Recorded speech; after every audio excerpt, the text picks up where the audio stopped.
Hey guys, thanks for tuning in to the Good Dude, Good Dad podcast. Before we start today's episode, June is Men's Mental Health Awareness Month. Jordan and I honestly had no idea that existed until our friend Dr. Zach Clinton came on and shared a lot of knowledge with us and some alarming suicide rates in our world. And some of those, again, they're estimates, but 740,000 people roughly commit suicide every year.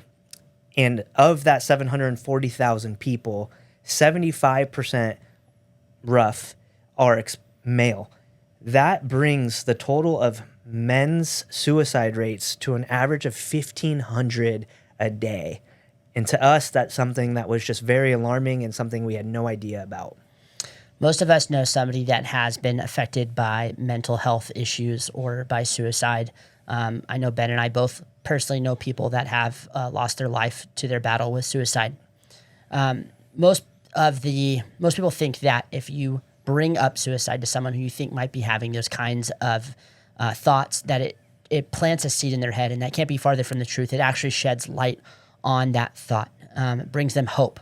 So if you know someone or you are someone that is struggling with mental health issues, that's struggling with suicide ideations, anything along those lines, Dr. Zach Clinton and the AACC have an amazing website called ChristianCareConnect.com.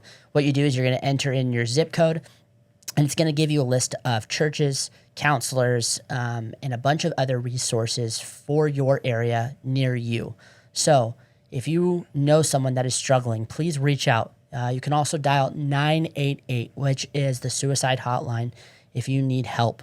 And just remember, we're all in this together. You can't do it alone, and it's not something that we should really honestly take lightly. We need to be able to help each other. Asking for help is not weakness, it's strength. So remember, be a good dude, be a good dad, stay safe. See ya.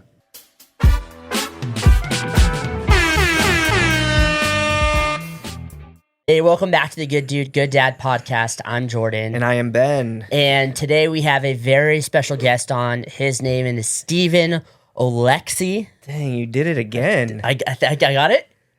He's acing it. Let's go. Jordan's acing it. Let's go, boys. It actually took me a while. I had to check when I was playing in the NHL, I had to check the pronunciation guide to see, and it's lowercase o hyphen capital Leck and then lowercase SEE. So Oleksy. Dude, I for sure cheated. I had chat GPT. I was like, how do I pronounce this? Not even gonna lie to you. That's how I did it. But he is a former NHL defenseman. He is a 2016 Stanley Cup champion. The founder with the Washington Capitals, bro. With the Washington Capitals. Sorry. I have to correct that just so it was with Pittsburgh. Oh, it was Pittsburgh? Yeah, dude, it says the Penguins right here. Man, we gotta edit this out. So Ben, don't edit that, because I left Washington and went over to Pittsburgh for the back-to-backs, and all my buddies were still playing for Washington and reaching out to me. And there was a slight touch of guilt that here I am as, a 6'7" defenseman, American League guy kind of, and then they ended up winning it the following year after us. So that's so annoying that I just butchered that. It's okay. This is why I do that. You're not, trust me, everybody thinks it was with Washington, so you're not the only one. So, and it's karma, because go ahead. Washington was the biggest piece of my career, so people just kind of associate the two. So, and I make fun of Jordan all the time for butchering intros. So the fact that I just got, that's karma, baby. I stepped up my intro game. I started writing stuff down.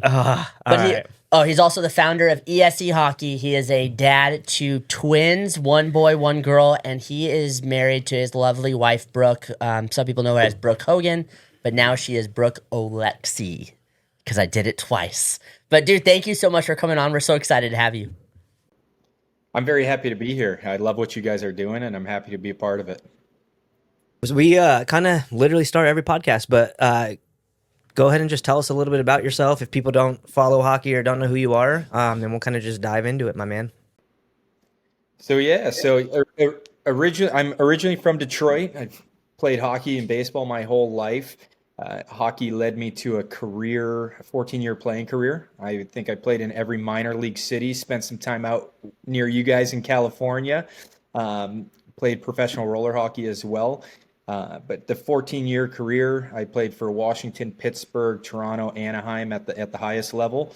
And then once again, I played in some historic minor league teams with Hershey, Bridgeport, Wilkes-Barre Penguins. So made a tour, and after, when we talk about kids, when you're traveling around and living your dream, trying to follow your dream, obviously the profession I was in, there's a lot of travel, not a lot of downtime, and you never know where you're going to be from day to day. So the stability of thinking about a family and marriage and things like that, I think it was pushed back a little bit.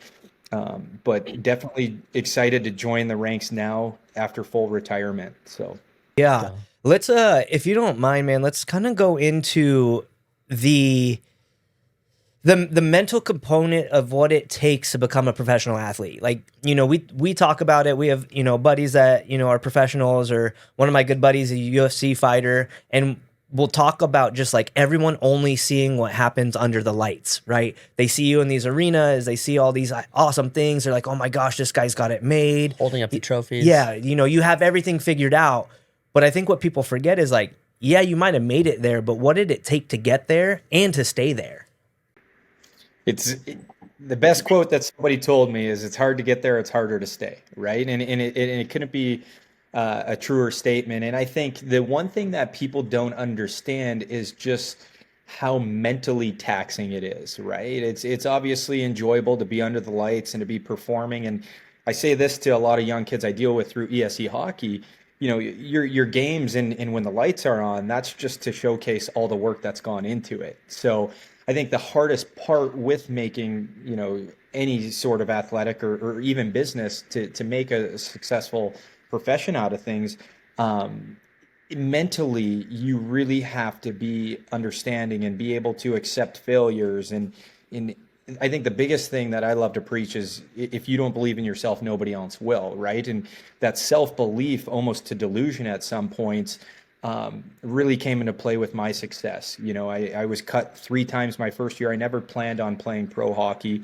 My college experience was probably the worst 3 years of my life, going through some very challenging times, coaching that didn't, I don't feel fully appreciated me for who I was and wanted me to be somebody else. So I gave myself 2 years to play out of college. Once I graduated college, that was a big thing with our family, was, getting your schooling done, especially with the unknowns of professional sports. So I graduated, and I said, I'll give myself 2 years to play. Well, the first year I was cut 3 times. So I was actually started going to job interviews, and I stayed true to myself and said I carved out 2 years to try to make a living out of this. So the second year I came back, and I was able to find some success, but it still came with a lot of rejection as well. So I bounced around and just stayed at it. And hockey's one of the sports where you can literally fight your way to the top, and that's unfortunately what I had to do. Literally my way to the top. And that was just something, understanding what I had to do to be successful. And you guys touched on it. It's hard to get there. It's harder to stay. And that was something I had to do to stay, right? So to mentally prepare, not just for the games, but also that component of hockey was, as a undersized defenseman, guys I'm fighting are 6'3", 6'4", where you really have to be in tune with that. And I think when you live a life of the up and down between minor leagues and major leagues, you can't take a practice off. You can't take a game off. You can't take a drill off. So you have to be so dialed in at all times. And it kind of leads into dadhood as well, right? If you can't take a second off with your kids, you can't stop paying attention for a second, right? You can't be like, oh, I'm tired today, and wake up and, go through the motions. You have to be, you have to be dialed in. And I think that was what allowed me to have success in my hockey career, was I just didn't have an off switch. I showed up every day in the same way, right? No matter what level I was at. It's the same thing with kids, good day or bad day. You have to be in that same attitude, that same mindset. Yeah. No, for sure. You could totally say no to this, but do you mind talking about some of the actual struggles you were facing during that time? Because I think one of the things Jordan and I talk about all the time is a lot of guys think they have it figured out, right? We've all three of us in this room, we've been that guy, right? Like, oh man, I don't need help. I don't need nobody. But the more conversations we're having, the more we're doing this is like, dude, we are all so freaking broken at times, and we got to try to suppress it so we could be quote unquote macho and tough. But in reality, dude, the tough thing to do is to freaking just like own it, understand it, and fix it, right? So I love, that's probably one of the best questions I've ever been asked. And one of the things I love to do and speak on is whether, whether you're a music artist, whether you're an actor, whether you're a business professional, whether you're an athlete, part of what makes you successful as a person, in an everyday person, part of what makes you successful is your self-belief and you feel like you're stronger than you really are. So exactly what you said, you carry this stuff to put on that macho persona. At the end of the day, 99% of the time, people just need somebody to talk to when you're going through those struggles. And for me, I'm very big into the mental side of sports now. And I did a number of things going through my career that kept me mentally strong and stable that I didn't know what I was doing at the time. And that's why I love to teach lessons and things like that. And you go through those challenges and you learn how to cope, by going through it. You go through different experiences, and every situation is kind of different. Some of the challenges I went through, I mean, when you get told something so many times, like I said, I got cut 3 times my first year, and then my second year it was up, and you get cut again, and you just keep getting kicked, and you almost start to believe what people are telling you, unless you look for outside resources or something else. And I think you touched on it. Being the founder of ESE Hockey was probably the saving grace of my career, because I went through these challenges, and I'll speak on one specifically. My second year in Washington, my first year I got called up. Once I got called up to the NHL at 26 years old, which, that was the first American League contract I was ever on. And I was on an American League one-way. It was the year of the lockout. I was supposed to be sent down to the East Coast League, and they ended up keeping me. And I was in and out of lineup, and then I ended up having a really good year, and I got called up to the NHL, stayed up, played every game. We went 7 games with New York Rangers, played every Stanley Cup playoff game. The next year, I make the team out of camp. Exactly to your point, I feel like I've made it, in some sense. I was playing the best hockey of my career. You feel like you've made it. For whatever reason, the coach wasn't a big fan of me that year, and I battled. I was in and out of the lineup, and kept proving myself and doing everything I could from a athletic standpoint on and off the ice. And I ended up getting sent down in, I believe it was January. I got sent down, and I was in a place where it took everything for me to even wake up for practice, to put on my gear. I wanted nothing to do with hockey. And because I run ESE, I had to find that love for the game again, right? So there was a lot of guys that are counting on me in the summer. So it allowed me to be around good people, reignite the love and passion for the game. And that was just one point in my career, because you start to question everything. You start to question, your personal, your athletic ability, and it changes you. It does change you as a person, your emotions, and it desensitizes you to a lot of things. So you have to kind of pull back to, your grassroots and get back to who you are. And depending on who you are, it takes different things. And I think ESE was that thing for me. I went through another situation in California. Once again, I was having a career year for me statistically, doing everything I could, and just in an unfortunate situation. And you start to, the more you try to understand things, the less you understand it. And I would go through spells where I couldn't fall asleep at night because I was counting down the hours till I had to step into go back to the rink. And then when I fell asleep, it took everything to get up and wake up and go to the rink, So the mental wear and tear, and just the hard thing is when you're a father, there's a lot of things that you can control. And when you're an athlete, there's a lot of things you can't control. And for us, what makes us strong is our will, and our, we want to be successful. We want to accomplish it. Tell us what we need to do and we'll do it. But you'll never understand some of those parts of the athletic world. I really like that. Off playing off of that, like going through those struggles and those hard times, you have to have that tenacity. You have to have that. Good. Can you rephrase that? Sorry. Can you say that again? Sorry. Yeah. So it's okay. So playing off of that, like I know, like as an athlete, you go through those dark times and you really have to pull from past experiences or dig deep or find something to help you push past those dark moments. Like I know you've said it a few times in passing that you've had to pull something out from, the depth of yourself. Do you like, is there anything from your childhood or like growing up that helped you with that mindset to help overcome that struggle, or is it something that you had to learn on the fly as you were going through these things?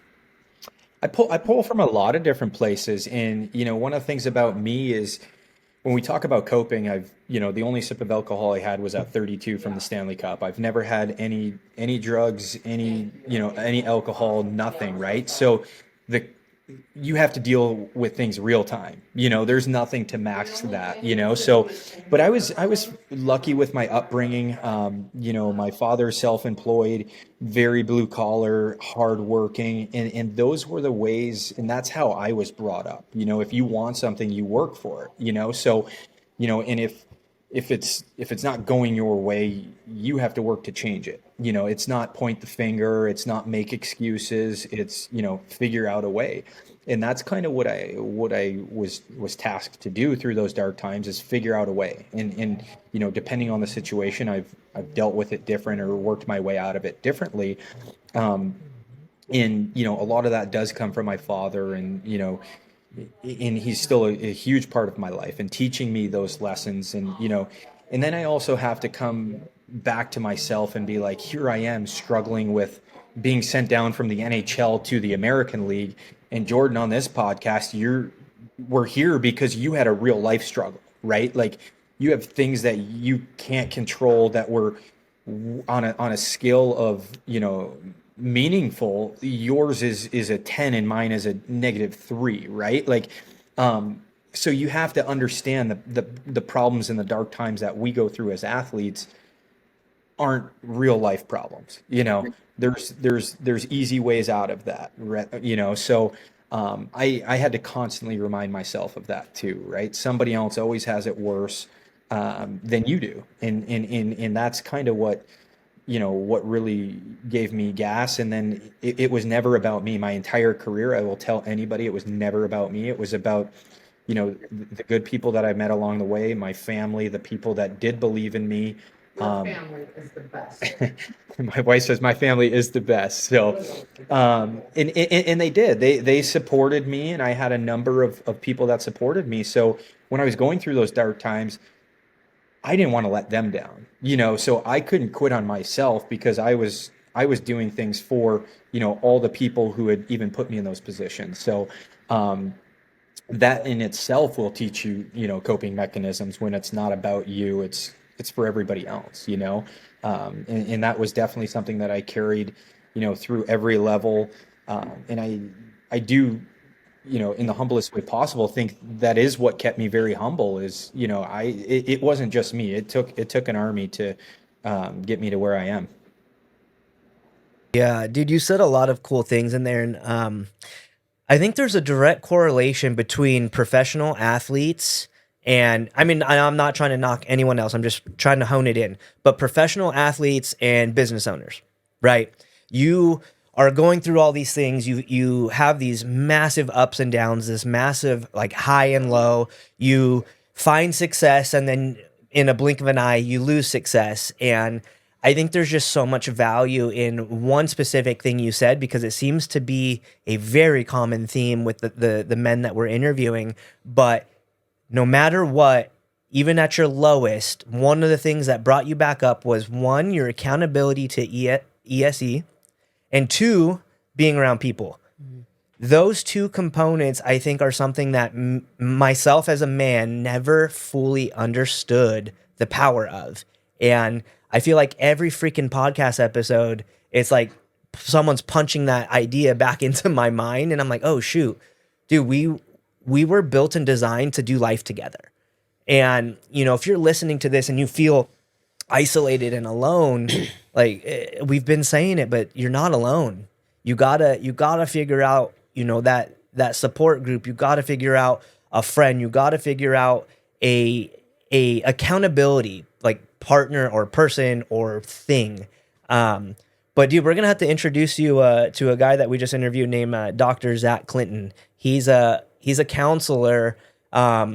But he said he's done a good amount of work with professional athletes as well because of the mental health component that goes to that. He does a massive amount of work with them. Yeah. They're part of the AACC, the American Association of Christian Counselors, but they do a lot of work with a bunch of athletes and stuff too. But what got us yesterday, dude, is I literally cried in this room yesterday because we're talking about May's Mental Health Awareness Month, but June is Male Mental Health Awareness Month, which I did not even know was a thing, to be honest. And then he said like a couple staggering statistics. One was 1,440 men kill themselves by suicide a year. I mean, a day. I'm sorry, a day. Like a day, 1,400 dudes can't find the ability to whatever is going on, right? To find or reach out, to find their worth, to find their identity in who they are. Like, dude, that one hit me pretty hard yesterday. I'm like sitting in here and I was like, oh no, what's happening? I feel like my eyes swelling up, and I was like, I think it made me even more so understand and appreciate this platform that we've been given right now.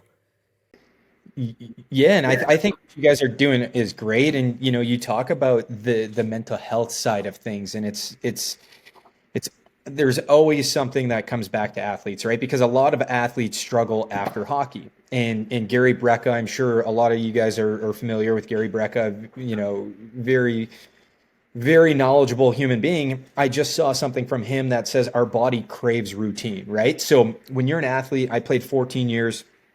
You wake up at 8 o'clock or 8:30. You go to the rink. You practice. You go to lunch with the guys. You come home.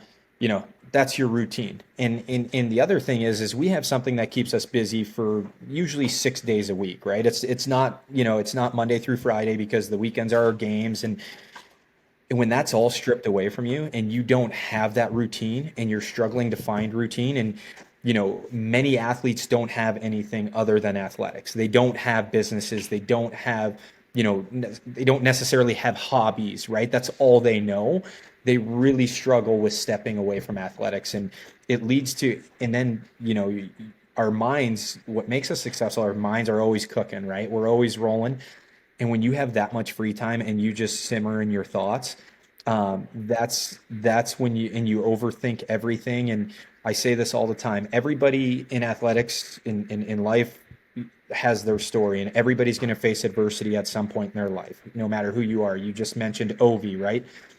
The Ovechkin we see today is not the Ovechkin from 10 or 15 years ago, but the expectation's the same. Sidney Crosby is not the same Sidney Crosby as he was when he was 22, 23, but the expectation's the same, and that's a hard thing to deal with too, right? Like, think about the wear and tear that they've put on their bodies, and they're still expected to go out there and score 40 or 50, or they're getting trashed, right? And now everybody has a platform. When we were coming up, we didn't have social media. We didn't have the Twitters, the Instagrams. Now everybody has a platform. Me and my wife are learning that more and more each and every day. Everybody has a platform to say anything they want. There's no accountability. You talk about, I think accountability is probably it should be it should be in bold letters in the dictionary, because accountability is the base for everything.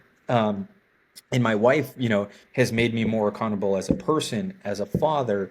We come from the world of athletics. There's not a lot of accountability. You play, you're there, just show up on time, and there's perks that come with different things, and a lot of guys don't know accountability until it punches them. So it's crazy that you guys talk on the mental health side of things, because it is something that athletes face very heavily, but everyday people. And one of my best friends that I met when I was playing in Washington, D.C., he showed me a different way of life. We would go to the mall, and he'd walk into the mall, and he would hug the lady who ran Nordstrom's, and he'd wave hi to the shoe shine guy, and we'd go to Nordstrom Cafe and give the guy a handshake, and you see what a simple hello can do to somebody's day and change somebody's entire day.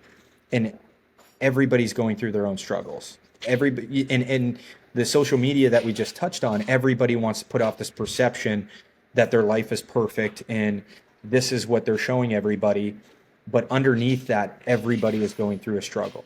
Well, you just hit so many great topics there. I was actually listening to a podcast on the way here. It's actually our guest we had on yesterday. Dr. Zach is an older episode, and they were talking about giving grace ahead of time to people because you don't know what they're going through. And he actually, their guest was talking about a very specific moment that him and a guy actually kind of similar in their space didn't talk to each other for several months. Turns out both of them were going through the same exact thing both of their sisters had cancer at the same time. They both were going through it, and it both ended up turning into a projection of at each other, and they were bickering and arguing. And he's like, dude, if I would have he's like, I was going through it and I talk in this space.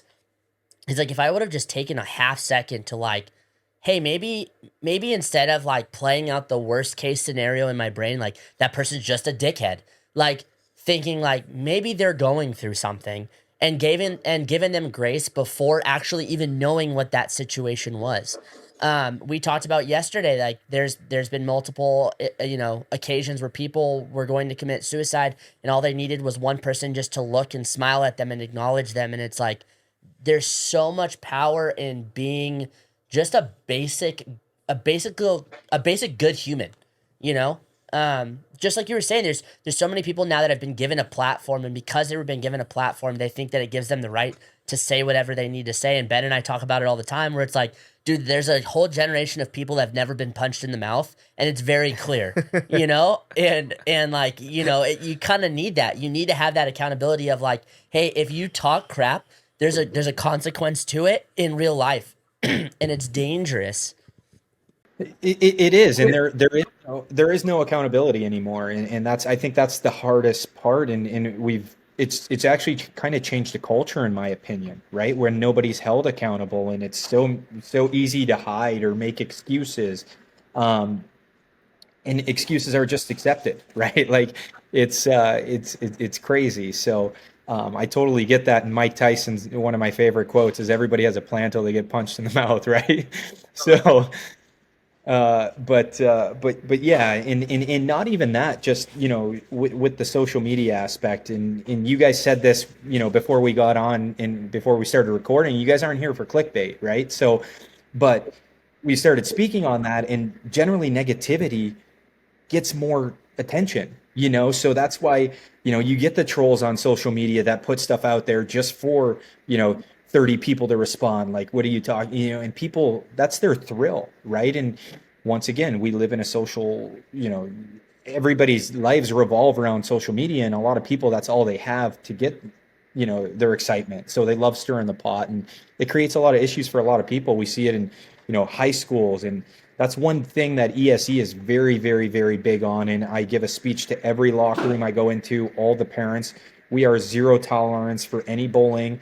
And the other thing that we don't understand is everybody takes a joke a different way. Like, I could say something to you guys, same exact thing, but depending on my tone or how well you know me, it could mean two totally different things to both of you guys, right? So, things that we say, even if we don't mean it that way, people can take it that way, and it leads to a lot of issues, and it actually leads to a lot of isolation as well, in my opinion, especially with younger kids. Yeah. Well, words have power, man. And, the isolation components, thanks to the awesome COVID years, is, really heightened that even more than it potentially could have been. And I think it also brought the instant gratification component to social media higher as well, because people were isolated, right? Which is an ironic thing if we actually stop and think about it. You want to be isolated, but then you're going to this device to seek attention and thrill through people. So you want to be isolated on this side, but you're using the biggest tool that we've ever had in the world of like connection and instant gratification to get whatever you're missing in your real life. It's that dichotomy. It's like we've been taught that if isolation makes you, especially for men, I feel like isolation makes you manly, right? If you think about like a man, like if you're like, what's the manliest form of man? Most people are gonna be like, dude, that lumberjack that like lives in the woods by himself. He's got a dog, doesn't care about anyone. I think of the movie Shooter, like that kind of like the guy that's out there all alone, doing everything on his own, doesn't need anybody, that kind of stuff. But the reality is that our body, we're not meant to do life alone. So we're being told one thing, and then our body is responding. The other thing is, no, actually, what I really need is I need community, and I need to be accepted, and I need acceptance, and I need people to see me. And so it's like that pull in two opposite directions. And social media fits that gap perfect in the worst way, where it's like, oh, I can be that lone dude doing whatever, I'm a badass. And then at the same time, people are going to commend me for being such a badass outlier, type of person. It's like, you're ridiculous. Knock it off. And I go through that all the time. And, me and my wife running businesses, we've both had separate situations, but it's exactly to your point. It's taken away from accountability and respect for authority, right? So everybody, a kid walks into a job and, the boss tells him to do something. He doesn't want it. He tells him to F off, and he thinks he's being strong and being a strong human. And it couldn't be further from, reality. And, when you speak on instant gratification, that's another thing I can relate to sports very well, or real life. We're talking about young kids or young athletes. They want it overnight. Now, everybody on this call knows it doesn't come overnight. ESE is 18 years in the making, and I feel like we haven't even touched the tip of the iceberg. And, my playing career, I was in the minor leagues for 4 or 5 years before I even had a sniff, and it's like, now if kid's not drafted when he's 16 and he doesn't go right to the NHL, and we've created that through social media and through all these things, that we want it to happen right away. And that's not, there's nothing in life that I've ever encountered, whether it's marriage, whether it's kids, whether it's, being a good person, happens right away. You have to work, and you have to prove it each and every day, and continue to prove it. I love sports, but I don't follow sports. I'm just too busy. But I happened to catch this one ESPN segment in the last couple months, where they were talking about these NFL. They're talking about the NFL, and they're like, "What's ridiculous is that we're expecting such a high level of play out of these kids coming right out of college." He's like, they get drafted the first or second pick, and if that year they're not taking their team almost all the way to the Super Bowl, they're a total failure. He's like, what is that about? We've never had that culture, and they're not even being properly coached in college anymore. They're not being mentored and taken aside and worked on the mental aspect and all that kind of stuff to set them up for success in the NFL. And then they get to the NFL and they're like, okay, if you don't perform on day one, you're a total failure. And it's like, that's not how life works. That's how none of this works. Well, and that goes back to the mental component, Steve, that you were talking about. I was going to touch on that. So it's something that I say all the time, is now we've put pressure on 7, 8-year-olds, 9-year-olds, 10-year-olds. We've put such an extreme amount of pressure on these kids. And this is the other thing that I love to preach to people, or kids and whatnot. Like, define success. What is your definition of success? If you don't lead your team to the Super Bowl, are you an unsuccessful football player? If you don't make the NFL or NHL, is that an unsuccessful career? And I think that was, that coupled with expectations. Now everybody has this expectation. I expect this. I deserve this. I expect this. I think that's one of the things that allowed me to have success, was I didn't have any expectations. For me, just playing one pro game was, to me, the definition of success, and then I just kind of utilized that all the way through. But to your point, now they're expecting these 17, 18-year-olds who still haven't even figured out who they are as a person, playing against these grown men. And the window in athletics is this big now. It gets smaller each and every year because more and more people want to get there. You literally have, a 2-3 game period. And if you don't perform, So now you have to live with that pressure, and it all relates back to the mental health side of things, right? When you live under this extreme pressure and play under this extreme pressure from the time you're 7, 8 years old all the way through, and if you don't make it, or if you don't live up to other people's expectations of you, now you're living with yourself as a failure, struggling to find out your next step when you step away from athletics. And that all just that's just a snowball effect, right? And I think a lot of that pressure too starts at such a young age because, I mean, we all know this. Sports are very, very expensive now. I come from hockey, which is probably the most expensive sport there is. So, and we've created a culture where parents will do anything to give their kids a chance to succeed. But then they're expecting the success, right? So, parents are putting so much into their kids. They're living in, a state of pressure and fear. And, a lot of people are overextending themselves, and they're projecting that onto their kids, and their kids don't know how to deal with it. And they don't have the resources that we talked about earlier. They haven't created that infrastructure of people outside the situation that they can lean on or talk to. And that's a big piece of what I do with ESE is I try to be that outside source for them. And it's kind of, to me, the mental side is definitely bigger than the athletic side when we dive into that. Well, yeah, the mental side is going to take you through life, right? It gives you like you said, athletics is just this brief moment.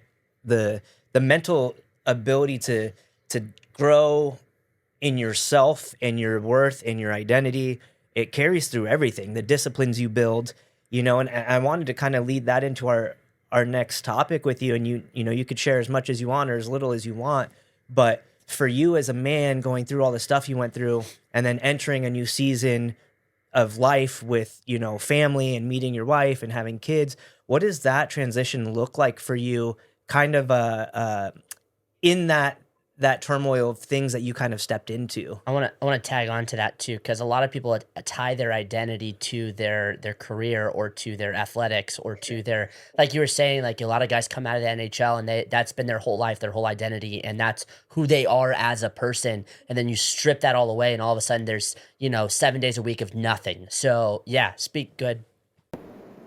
Yeah, there's some people that are very, very close to us that have never been able to find an identity other than what they did in their professional career, right? And I think it leads to a lot of the struggle. I've seen hockey players and other figures kind of live in that space, and that's all they have. And for me, I think the transition was incredible, and I'm going to credit my wife a lot. In that transition is just accountability. Once again, we'll touch on that. And then for me too, definition of success, being a successful dad, what is that? It means something different to everybody. I mean, some people will tell you being a good dad is, preparing your kid in business to be a millionaire. But, there's a lot of guys who are millionaires in business that are, not the best human beings, right? So, for me, this transition has really allowed me to step in a different space, move past athletics, move past sports, carry on the lessons that I've learned from it, and relay that to my children, right? And hopefully in time I'll be able to teach them more lessons that I learned, and hopefully save them from some of the struggles that I've went through, and that's been the greatest thing. For me is kind of taking and understanding fatherhood from my perspective, right? I was very lucky and fortunate to learn a lot of valuable lessons from my father and my mother on what a good parent is, what a healthy relationship is, and unhealthy, right? Every relationship that we see, whether it's friends, whether it's significant others, spouses, there's pros and cons, and I've kind of collected all of that, and it's made me the best version of myself to this day. I'm continuing to learn and understand things about myself, and really getting back to square one is what means the most to us, right? And it's time with each other, it's time with your family, and understanding that has made me a better person. Yeah, that's good, dude, because it's very easy to get caught up in just daily life, let alone, having to come off an extreme high to, for lack of better terms, normal life, because like professional athletes, famous people, musicians, actors, actresses, they don't live in a quote unquote normal life. And it's not to discredit or take away from, like, y'all actually have way too much added stress than a normal life, right? So it's all relative. Like, your problems or their problems, might seem nothing to you in the time, but it's all relative, right? Like, I couldn't live with somebody in my face all the time. My wife and I joke all the time because we'll walk somewhere locally and someone will come up to me like, dude, thank you so much for everything you do at Hidden House. Like, and she'll be like, do you know that guy? I'm like, no, not at all. But it's like that brief little thing where I tell her I'd be the worst famous person on the planet because my ability to like just let people like chirp to me is not non-existent. alone how he's clapped back already at just the few people that have chirped at us here, Yeah, it's just I wouldn't be a good limelight person, but dude, it would be hard. It for sure, and I think one of the things that me and my wife both share is, we don't crave the attention, and the human body, you always want what you can't have or what you don't have, right? So, people who aren't famous dream to be famous, and people who are famous, some of them, they don't want that at all. They just want to live a normal life. And to be able to experience both sides of it, we crave the normal. We moved to a sleepy little beach town to just, kind of live our lives. And you talk about clapping back at people too, is just understanding that is their rise, and that is all they have to look forward to, and they're doing that to 30 other people trying to get that reaction. And that's one thing, I think me making a career fighting was probably one of the biggest blessings, because it's made me such a calm person. And on record, I've never thrown a punch off the ice, only on the ice, and I've never come close to an altercation off the ice.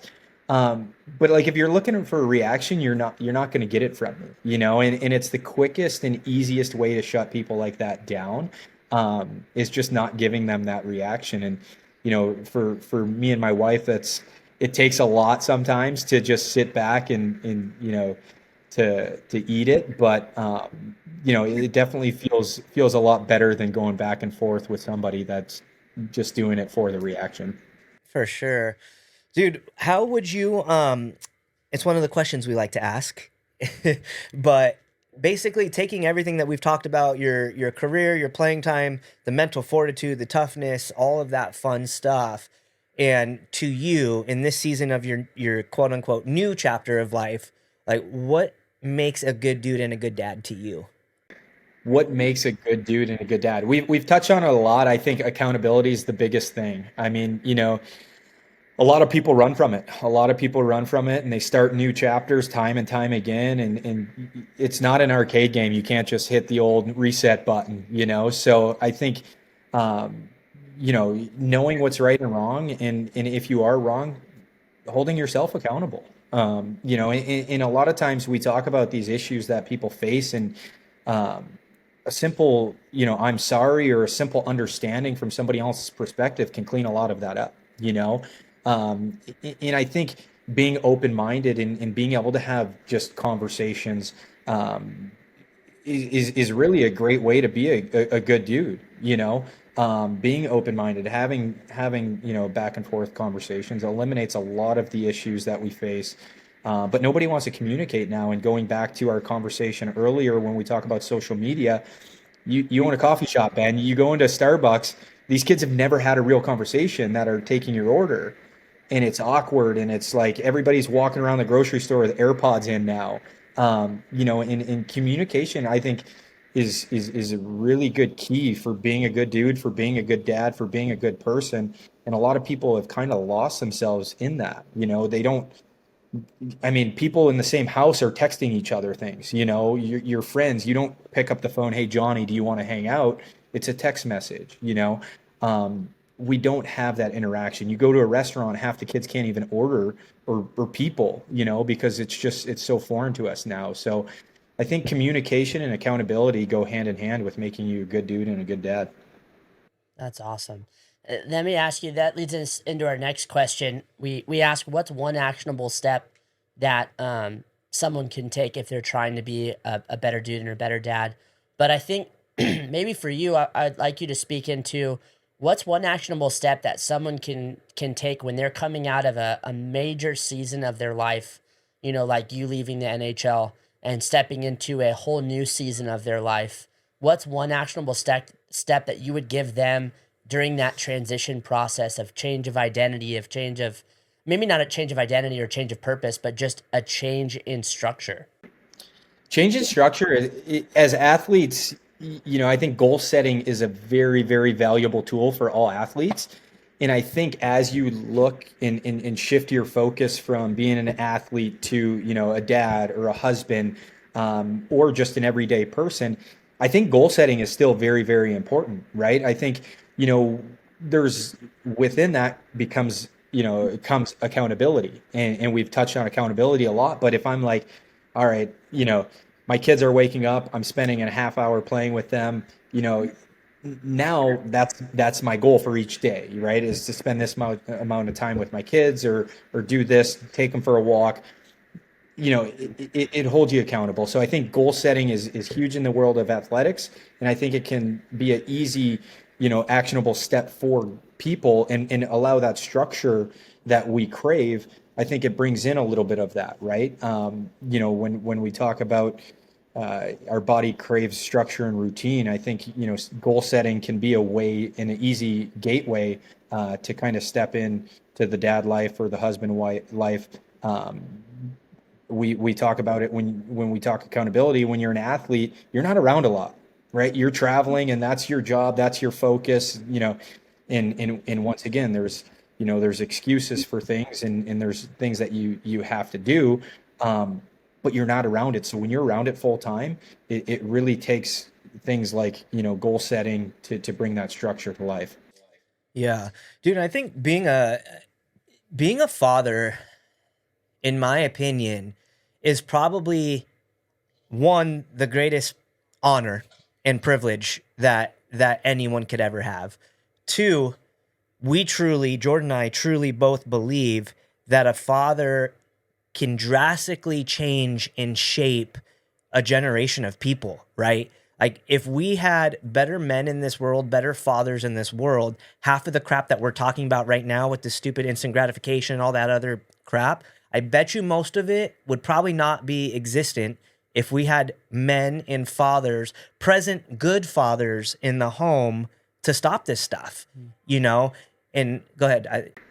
That was my wife's phone, but I said this yesterday to my wife, because we have a lot of these conversations, and we were talking about that, and we were talking about our son and daughter, because we get to see it from both perspectives at the same time frame, right? Having twins, they're at the same development levels, two different genders, but in our culture, it's very easy for the dad to run away, right? When you see these, these things go on, or, it's very easy for the dad to hide and get away from a situation, or not be accountable, where moms have to be a little bit more accountable, whether we like it or not. Like, generally, you see this stuff, and it's usually the dad that thinks he can just kind of go on and run and do his own thing and do something different if he wants to. But we literally had that conversation yesterday, and I think if more people, more dads specifically, stuck to the principles and focused on the family, and put the family and wife and kids in front of themselves and their own needs, I think that in itself would lead to a lot better dad and a lot more structure within a family. Yeah, I know I've said this before on this podcast, where if you really want to invoke real change, like, there's people that are like, oh, I want to change the world. I want to change the world. I want to change the world. And I think that's a fantastic goal. I really do. I don't think that there's anything stopping you from doing that. But if you're an everyday person and you really want to create change, be that person in your family with your wife and kids, and then watch how that bleeds over. Because we were talking about that throughout all three of our lives, how just being the best version of ourselves has helped strengthen our families and set us all on a new trajectory for a life that we want, of a life that we've dreamt of, a life that we envision with our wives and with our kids. And yeah, dude, I think it's a really powerful thing to focus first on your own household and getting that unit where it needs to be. Yeah, and understanding too, in the world of athletics, I try to learn positive and negative from everybody.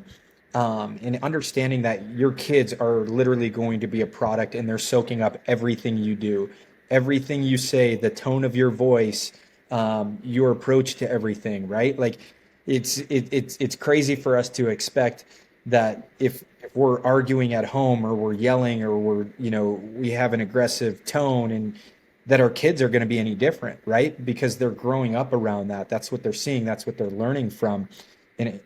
Oh, we might have a special guest here. I don't know. We might have a special guest speaking. Speaking of, this is Oliver.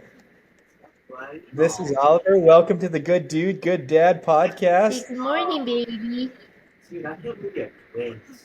I know. This is. I'm gonna actually switch him so we can get a good little view of this. Yes, this is your He's first. a big This is your boy. first podcast. Are you a big boy? Turn this way. I'm turning him this way to the Look, camera. he loves his See? dad. He soaks in everything we say and everything we do. Hi. Good morning. Good morning. Good morning. Yes, can you say hi to everybody? Good morning. Say, hey, I'm a little dude. Say, hey, who's this? Is that you? Oh, yeah. Is this you? Come on, eat some. All right.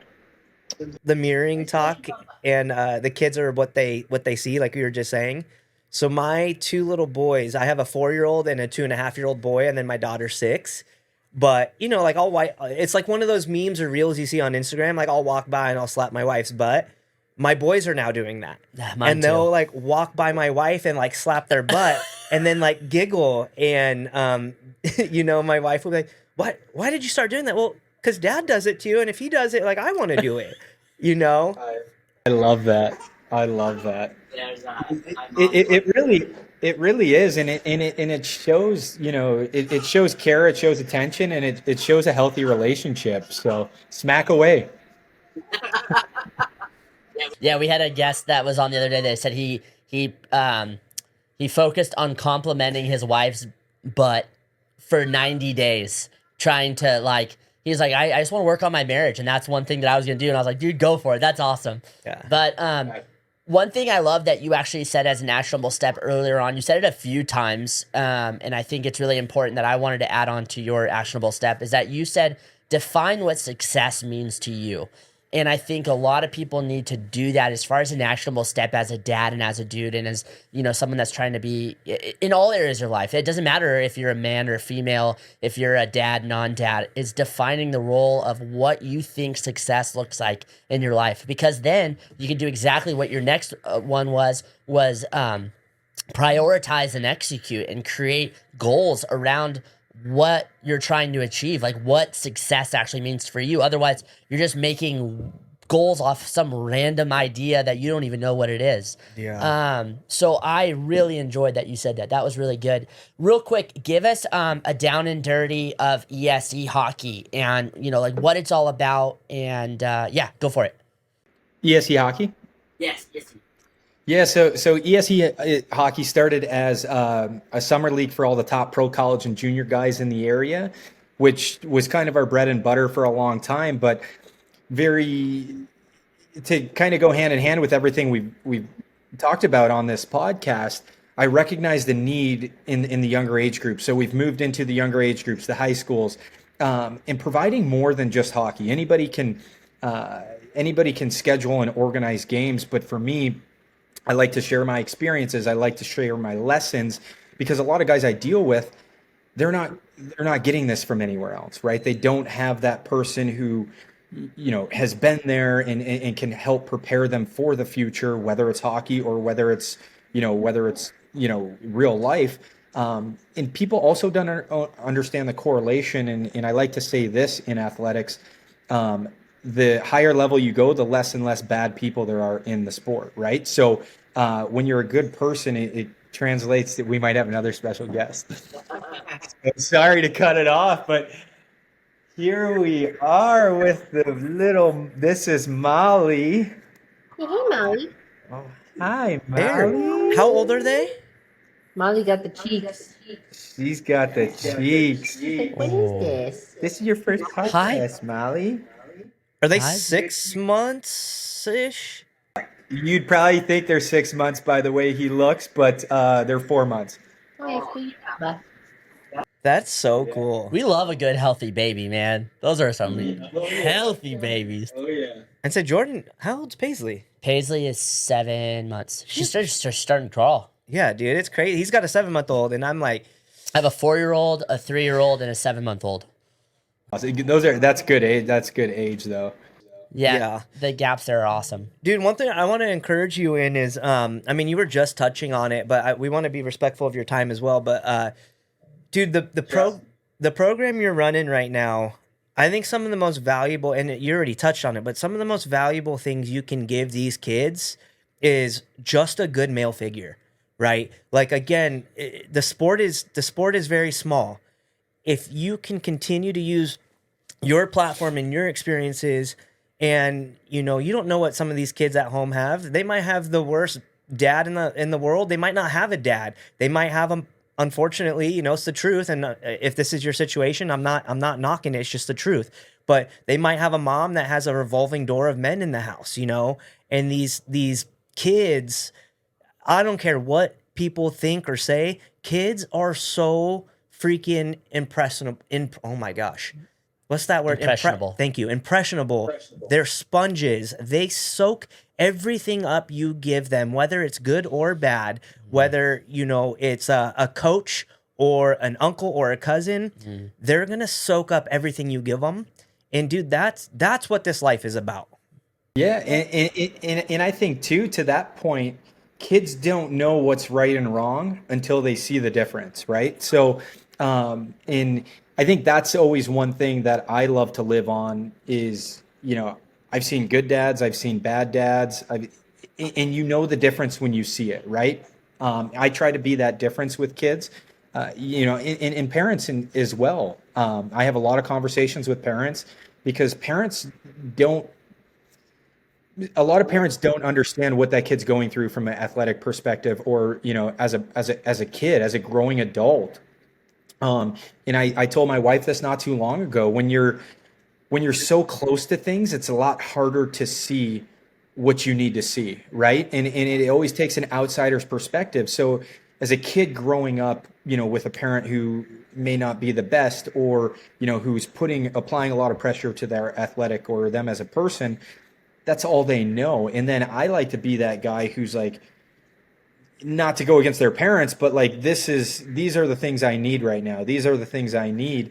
And make it okay that, if you're not doing this, and this, that, your parents want you to do in the athletic world, because there's more to life. And in the dad world, they don't know the difference either until they see it. And I think that's really, really powerful. And I think that comes from, conversation and finding those sources. And I like to be that source for everybody who participates in our program.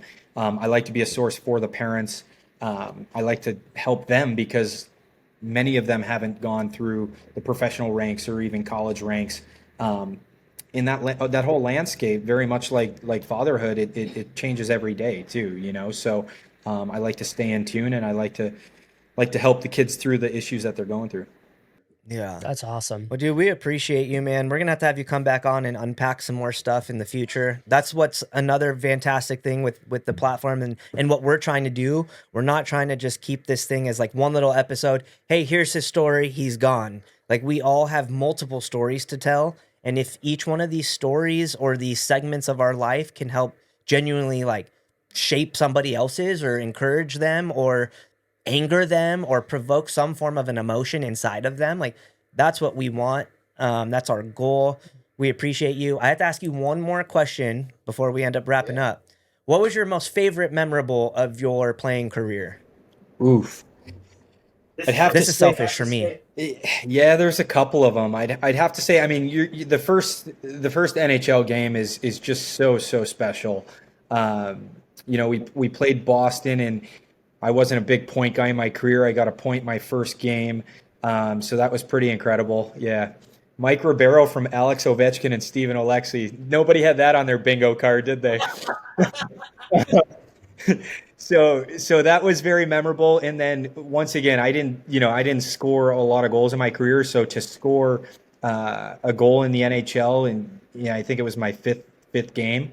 Those were two incredible moments. And then, you talk about a Stanley Cup, and to bring it back to where we started in our conversation, is the Stanley Cup was amazing to be a part of, but the best part about that was sharing it with the people who put me in that position, right? So my day with the cup, my parents were around, my friends were around, people that supported me were there. I had it where I run ESE at is Mount Clemens Ice Arena for 17 years.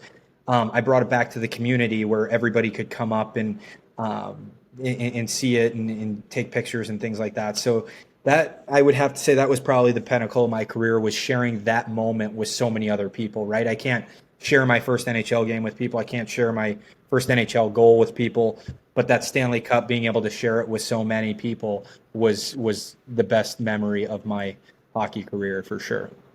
And that right there, my man, is what makes you a good dude and a good dad. The fact that is your pinnacle of what you were able to accomplish in a professional sport, sharing it with the ones that got you to where you were at, speaks volumes. I think that's honestly super rad. I think that's it shows your character. I lied. I said we didn't want clickbait. That's the kind of clickbait we want right there. That moment right there. You were gonna ask me to. I thought you were gonna ask me to change 2 diapers at once or something. That, dude. Now it's Oh man. Well, Jordan, thank you for another awesome podcast. Steven, thank you so much for coming on. Seriously, we're going to have you on again. We're so excited to grow this friendship and do some more stuff with you in the future. yeah, did your box get there yet or no? Unless it showed up before this podcast, I could use a cup, actually. But Dang. I'm going to have to give the boys a hard time. Oh, okay. They mailed it. I have not received it yet, but I will let you know. But seriously, guys, thank you guys so much for what you're doing. It's incredible to be in the space that you guys are and bringing positivity to people. I think everybody needs it, and when more people latch onto that, we're gonna have a lot more good dudes and a lot more good dads. That's for sure. Yes. One last thing. If someone is looking to find you, what is the best place to reach out to you and ESE Hockey? Instagram machine is usually the easiest way. That's Instagram is definitely an easy tool for connections and relationships for sure. So, And we'll tag everything in the notes as well. Yeah. I love it. I'm excited to spread that. So it's your message needs to be everywhere. So when we get the good dude, good dad clothing line going, let me know. All right, guys, I'm going to link everything down below. Go check out ESE Hockey. Go check out Steven's Instagram. But most of all, remember, be a good dude, be a good dad.